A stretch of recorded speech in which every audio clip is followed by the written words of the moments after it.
ನಮ್ಮ ದೇಶದಲ್ಲಿ ಕ್ರಿಕೆಟ್ಗಿರೋ ಮಾನ್ಯತೆ ಮತ್ತೆ ಜನಪ್ರಿಯತೆ ಬೇರೆ ಯಾವ ಆಟಕ್ಕೂ ಇಲ್ಲ ಅಂತ ಹೇಳೋದಕ್ಕೆ ನನಗೆ ನಾಚಿಕೆ ಆಗುತ್ತೆ. ನಾನು ಹೇಳಿದ ಈ ಮಾತು ಸರಿನೋ ತಪ್ಪು ಅನ್ನೋದನ್ನ ಕಮೆಂಟ್ ಮಾಡಿ ತಿಳಿಸಿ. ನಾನು ಏನ್ ಹೇಳಕ್ ಹೊರಟಿದ್ದೀನಿ ಅನ್ನೋದನ್ನ ಈ ವಿಡಿಯೋ ಫುಲ್ ನೋಡಿದ್ರೆ ನಿಮ್ಗೆ ಅರ್ಥ ಆಗುತ್ತೆ. ಏನು ಅರ್ಥವೇ ಆಗ್ತಿಲ್ವೇ ಈ ಕೇಸು? ಎಲ್ರಿಗೂ ನಮಸ್ಕಾರ. 150 ಕೋಟಿ ಜನಸಂಖ್ಯೆ ಇರೋ ಭಾರತದಲ್ಲಿ ಎಲ್ಲರೂ ಕ್ರಿಕೆಟ್ ಆಡೋದನ್ನೇ ಇಷ್ಟಪಡ್ತಾರೆ. ಆದ್ರೆ ಅವಕಾಶ ಸಿಗೋದು ಎಷ್ಟು ಜನಕ್ಕೆ? 11 ಜನಕ್ಕೆ. ಅಲ್ಲ ಎಕ್ಸ್ಟ್ರಾ ಪ್ಲೇಯರು ಸೇರಿ 15 ಜನಕ್ಕೆ. ಇದೊಂದೇ ಕಡ್ಲ ಈ ಕಾಗದಕ್ಕೆ ಒಳ್ಳೆ ವಿಷಯ ಅಂತ ನೀನ್ ಹೇಳಿದ್ದು. 150 ಕೋಟಿಲಿ 15 ಜನಕ್ಕೆ ಅವಕಾಶ ಸಿಕ್ಕಿದ್ರೆ ಇನ್ನು ಉಳಿದವ್ರ ಕತೆ ಏನು? ದೇವ್ರು ನಿಂಗೆ ಒಳ್ಳೇದು ಮಾಡ್ತದ. ಜನ್ಮಕ್ಕೆ ಹೋಗೋ. ಕ್ರಿಕೆಟ್ ಬಿಟ್ಟು ಬೇರೆ ಆಟಗಳು ಅವೆ. High jump, long jump, running race, kabaddi, kho kho, hockey. ಈ ಆಟನೂ ಆಡೋ ಪ್ಲೇಯರ್ಸು ಅವರೇ, ಸಾಧನೆನೂ ಮಾಡ್ತಾವ್ರೆ. ಆದ್ರೆ ಅವ್ರಿಗೆ ಪಬ್ಲಿಸಿಟಿ ಮಾತ್ರ ಸಿಗ್ತಾ ಇಲ್ಲ. ಮೀಡಿಯಾದವರು ಇದನ್ನ ತೋರ್ಸೋದು ಇಲ್ಲ. ಹಿಂಗಿದ್ರೂ ಅವರು ತಮ್ಮ ಪಾಡಕ್ಕೆ ತಮ್ಮ ಕೆಲಸನ ಸೈಲೆಂಟ್ ಆಗಿ ಮಾಡ್ತಾವ್ರೆ. ಇದು ಆಕ್ಚುಲಿ ಚೆನ್ನಾಗಿರೋದು.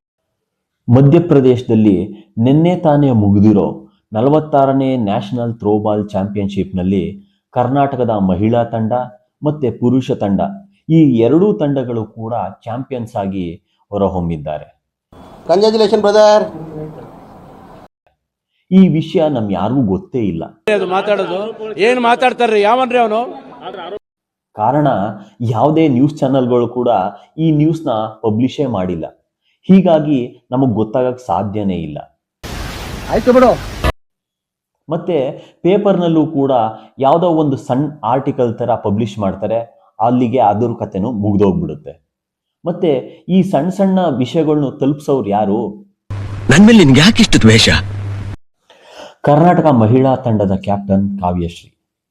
ಮಹಿಳಾ ತಂಡ ಫೈನಲ್ಸ್ನಲ್ಲಿ ಆಂಧ್ರ ಪ್ರದೇಶನ ಎದುರಿಸುತ್ತೆ. 25-14, 25-12 ಸೆಟ್ಗಳಿಂದ ಆಂಧ್ರ ಪ್ರದೇಶನ ಸೋಲಿಸಿ ಕರ್ನಾಟಕ ಥ್ರೋಬಾಲ್ ಚಾಂಪಿಯನ್ ಆಗಿ ಹೊರಹೊಮ್ಮುತ್ತೆ. ಮಹಿಳಾ ತಂಡದ ವಿಭಾಗದಲ್ಲಿ ಕರ್ನಾಟಕ 1ನೇ ಸ್ಥಾನ, ಆಂಧ್ರ ಪ್ರದೇಶ 2ನೇ ಸ್ಥಾನ, ತೆಲಂಗಾಣ 3ನೇ ಸ್ಥಾನ. ಇನ್ನು ಪುರುಷರ ವಿಭಾಗಕ್ಕೆ ಬಂದ್ರೆ ಪುರುಷರ ತಂಡದ ನಾಯಕ ನಾಗರಾಜ್. ಇವರು ತಂಡ ಫೈನಲ್ಸ್ನಲ್ಲಿ ಮಧ್ಯಪ್ರದೇಶನ ಎದುರಿಸ್ತಾರೆ. 25-14, 25-21 ನೇರ ಸೆಟ್ನಲ್ಲಿ ಸೋಲಿಸಿ ಕರ್ನಾಟಕ ಚಾಂಪಿಯನ್ ಪಟ್ಟನ ಏರ್ತಾರೆ. Congratulation brother. ಪುರುಷರ ವಿಭಾಗದಲ್ಲಿ ಕರ್ನಾಟಕ 1ನೇ ಸ್ಥಾನ, ಮಧ್ಯಪ್ರದೇಶ್ 2ನೇ ಸ್ಥಾನ, ಆಂಧ್ರ ಪ್ರದೇಶ್ 3ನೇ ಸ್ಥಾನ. ಯಾರಿಗೂ ಕಾಣದಂತೆ ಕೆಲಸ ಮಾಡಿ ಎರಡೂ ತಂಡನ ಚಾಂಪಿಯನ್ಸ್ ಪಟ್ಟಕ್ಕೆ ಏರಿಸಿದಂತ ಶ್ರೇಯಸ್ಸು ಕೋಚ್ ಆದ ಸುರೇಶ್ ಕುಮಾರ್ ಅವ್ರಿಗೆ ಸಲ್ಲುತ್ತೆ. ಯಾರು ಮಾಡಕ್ ಸಾಧ್ಯ ಆಗಲ್ಲ. ಇನ್ನು ನಮ್ಮ ಮಂಡ್ಯ ಜಿಲ್ಲೆಯ ಮೇಲುಕೋಟೆಯ ಯಶವಂತ್ ಎಂಬ ಹುಡುಗ ಈ ಚಾಂಪಿಯನ್ಸ್ ತಂಡದಲ್ಲಿ ಒಬ್ಬ ಆಟಗಾರ ಅಂತ ಹೇಳೋದಕ್ಕೆ ನಮ್ಗೆ ಖುಷಿ ಆಗುತ್ತೆ. Congratulation brother. ಅಬ್ಬಬ್ಬಬ್ಬ ಲ್ಯಾಟ್ರಿ. ನಮ್ಮ ಭಾರತದಲ್ಲಿ ಕ್ರಿಕೆಟ್ ಬಿಟ್ಟು ಬೇರೆ ಆಟಗಳಿಗೂ ಮತ್ತೆ ಆಟಗಾರರಿಗೂ ಪ್ರಾಮುಖ್ಯತೆ ಸಿಗಬೇಕು ಅನ್ನೋದು ನನ್ನ ವೈಯಕ್ತಿಕ ಅಭಿಪ್ರಾಯ. ಆಯ್ತು ಬಿಡು. ಇದ್ರ ಬಗ್ಗೆ ನಿಮ್ಮ ಅಭಿಪ್ರಾಯನ ಕಮೆಂಟ್ ಮಾಡಿ ತಿಳಿಸಿ. ಜೈ ಹಿಂದ್, ಜೈ ಕರ್ನಾಟಕ.